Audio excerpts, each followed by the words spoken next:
हाय ସାଙ୍ଗମାନେ ଶୁଭ ସକାଳ ଜୟ ଜଗନ୍ନାଥ। ବର୍ତ୍ତମାନ ଆମେ ସମ୍ବଲପୁରର ଘଣ୍ଟେଶ୍ୱରୀ ପୀଠର ଘଣ୍ଟେଶ୍ୱରୀ ମାଙ୍କ ପୀଠର ପୋଲ ବାଟେ ଆମେ ଯାଉଛୁ। ସେ ପୋଲରେ କେବଳ ଗୋଟେ ଲାଇନରେ ଲୋକ ଯାଇପାରିବେ, ଦି ଜଣ ଯାଇପାରିବେନି। ବହୁତ ଛୋଟ ପୋଲଟିଏ, ଆଉ ଦି ପଟେ ବି ପାଣି ଯାଏ। ଦେଖନ୍ତୁ ଆମେ କେମିତି ଯାଉଛୁ। ସେଠି ପୁରା ପୋଲ ସରିଲେ ପୁଣି ସେପଟେ ପୁଣି ଭାଙ୍ଗିକି ପୁଣି ଗୋଟେ ରାସ୍ତା ଦେଇକି ଗଲେ ଆମେ ଠାକୁରଙ୍କ ପାଖରେ ପହଞ୍ଚି ପାରିବୁ।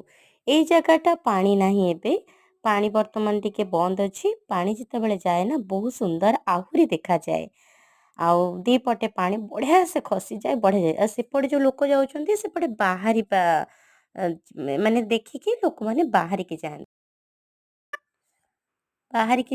ତ ବର୍ତ୍ତମାନ ଆମେ ଦେଖ ଠାକୁରଙ୍କ ପୀଠରେ ଆମେ ପହଞ୍ଚି ଯାଇଛୁ। ଆଉ ସେଠି ସମସ୍ତେ ପୁରା ଲାଇନ୍ କରିକି ଠାକୁରଙ୍କୁ ଦର୍ଶନ କରିବା ପାଇଁ ବି ସମସ୍ତେ ଲାଇନ୍ କରି ଛିଡ଼ା ହେଇଛନ୍ତି। ଆଉ ଏଠି ବି ଆମେ ଲାଇନ୍ରେ ଠିଆ ହେଇକି ବୋର୍ ହେବାରୁ ଆମେ ଭିଡ଼ିଓ କରିକି ସେଲ୍ଫି ନେଉଛୁ। ଏଠି ମୋ ମିଲ୍ ଦିଦି ଜଣେ ତାଙ୍କ ପୁଅକୁ ପୁରା ଖୋଜୁଛନ୍ତି, ଆଉ ମୋତେ ଏଠି ଡକା ପଡ଼ୁଛି କିନ୍ତୁ ମୁଁ ଶୁଣିବାର ନାହିଁ କାରଣ ସେଲ୍ଫି ନେଉଛି। ଏଇଟା ଘଣ୍ଟେଶ୍ୱରୀ ପୀଠଙ୍କୁ ମା ଦର୍ଶନ କରିବାକୁ ଆମେ ଲାଇନ୍ ଲଗେଇଛୁ। ଆପଣମାନେ ବି କୁହନ୍ତୁ କେମିତି ଲାଗିଲା ମୋ ଭିଡ଼ିଓ ଦେଖି। ଲାଇକ୍ କମେଣ୍ଟ ସେୟାର କରନ୍ତୁ ଆଉ ସବସ୍କ୍ରାଇବ୍ ବି କରିବେ।